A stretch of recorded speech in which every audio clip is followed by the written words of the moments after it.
Right now, there's a big debate taking place in Washington that'll affect how much you pay in taxes next year. If Congress doesn't act, tax rates will automatically go up for just about everybody in our country. Typical middle-class families would end up paying an extra $3,000. That's unacceptable to me, not when we know that it's the middle class that was hit the hardest by the recession, and not when we know that taking this money out of the pockets of working people is exactly the wrong thing to do to get our economy growing faster. Economists tell us that this tax hike on working families would actually cost us well over 1 million jobs. And that's why I've been fighting so hard to cut middle-class taxes. And that's why I brought both Democrats and Republicans to the table to put together a compromise and work through our differences so we could get this done.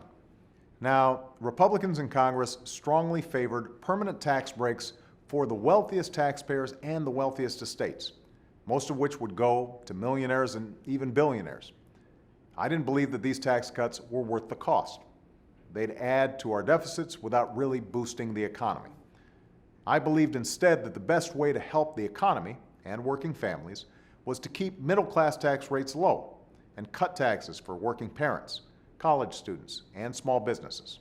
And I believed that with millions of people looking for jobs, it would be a terrible mistake to end unemployment insurance, not only for people who are out of work, but for our entire economy.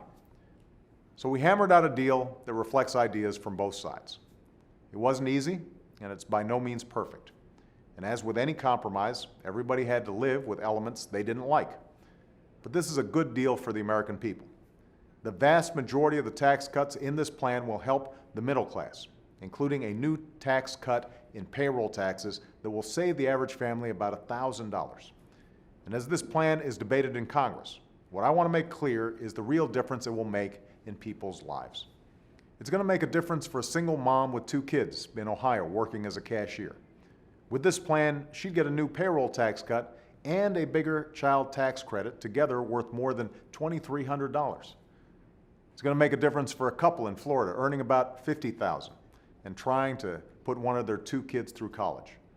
They'd save more than $4,000 because the middle class tax cuts, including a $2,500 tax credit to go towards college tuition. And it's going to make an enormous difference for people looking for work.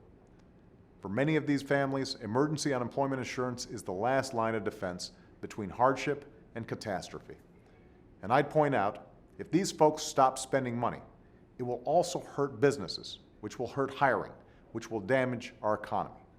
So this plan is going to help millions of families to make ends meet because of tax cuts and unemployment insurance for people who've lost their jobs by no fault of their own. And we included tax relief for businesses too, making it easier for them to invest and expand. All told, this will not only directly help families and businesses. By putting more money in people's pockets and helping companies grow, we're going to see people being able to spend a little more. We're going to spur hiring. We're going to strengthen our entire economy. Now, I recognize that many of my friends in my own party are uncomfortable with some of what's in this agreement, in particular, the temporary tax cuts for the wealthy. I share their concerns. I don't like those tax cuts either.